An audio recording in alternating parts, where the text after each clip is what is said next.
Hey folks, this is TheChanClan and we have the Beswood, not best, Beswood meat slicer available on Amazon. And today we're getting ready for some hot pot. So we are actually slicing up some partially frozen beef. And I just want to demonstrate how awesome this meat slicer is. This has a nice blade that is razor sharp. And this is able to cut slices of meat. This is at a 3 setting, pretty darn thin. And I'm going to turn this on and just give you an idea how easy this thing glides, and slices meat. Check that out. It's really easy. Partially frozen meat, seamless meat slices that are coming off for hot pot or shabu shabu. This is nicely marbled. I think this is, what is this cut? I can't remember what this cut is. But again, partially frozen beef here. Comes off pretty easy here. You can just see how easy this glides. Okay, now this was not always the case. I had to buy this separately. Because our friend over here, the Cuisinart meat slicer, this thing has a saw blade.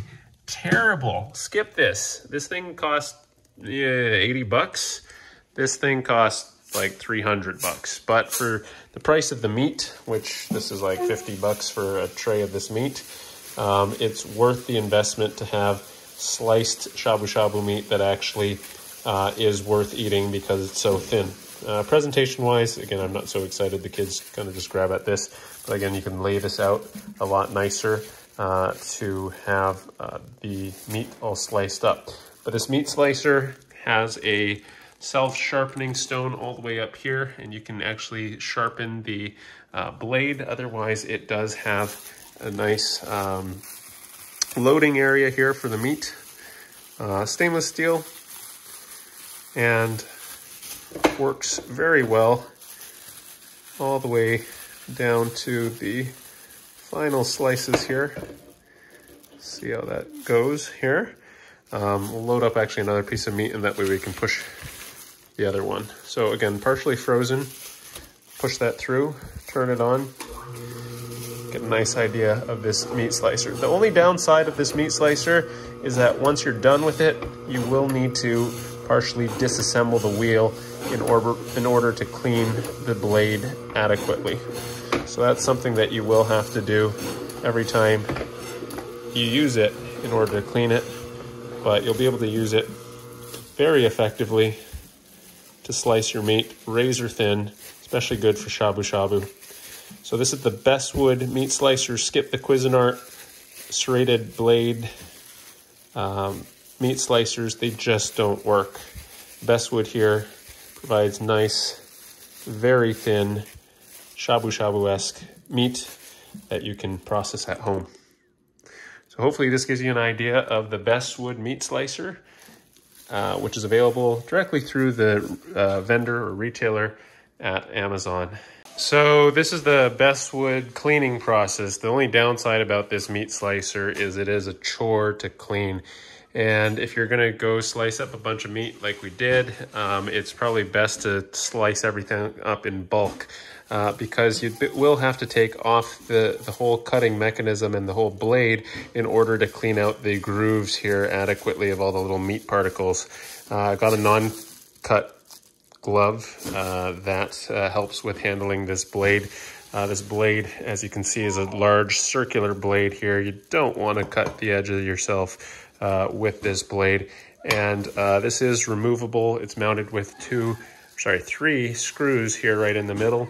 That it does come with a nice little Allen wrench in order for you to take it off. So basically, you have to take off the blade, the cover, wash those separately, and then get all the little gunk out of here and wipe this down clean before reassembling it together.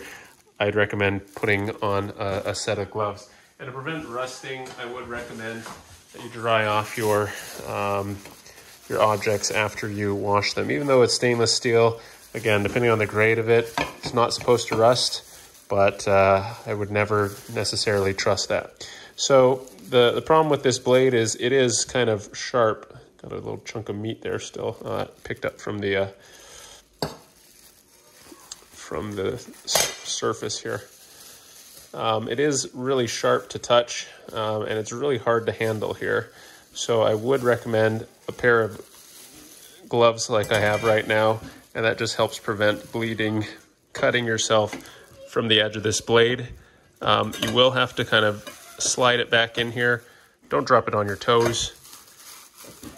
And line up the blade with the holes in order to reposition this thing, which I have not done correctly. So we'll have to kind of torque this around. Oh, like I said, don't drop this here. Carolyn will help me here. I need another glove right here in order to do this safely. Get in our free hand. Want to position this on here. Remember, this whole thing is a blade, right? So it is kind of tricky to get this mounted back into the proper position. There we go, with the bolts lined up. So once the bolts are lined up, then you gotta put this thing back together, like so.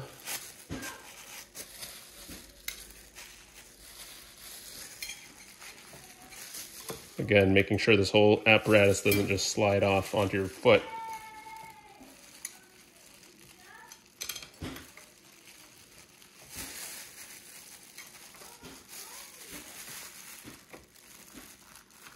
Feel more confident when one of these bolts are in. This whole thing doesn't just come sliding out and onto your foot here.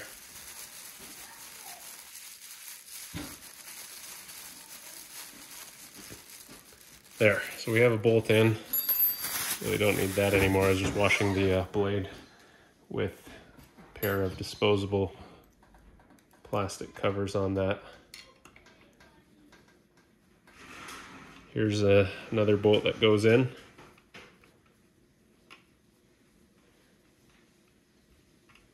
So you want to keep this Allen wrench handy in the future, just because every time you use this, you're probably going to have to disassemble it in order to clean it. Make sure you torque your bolts here after everything is in, just so that this doesn't come flying off while in operation. I do that just simply, again, holding some pressure on here and providing a little torque to each of these. Like that one's a little looser. That one is fine.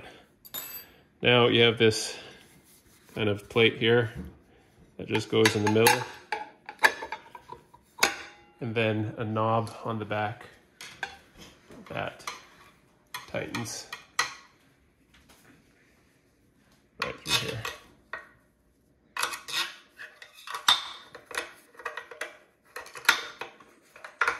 There we go.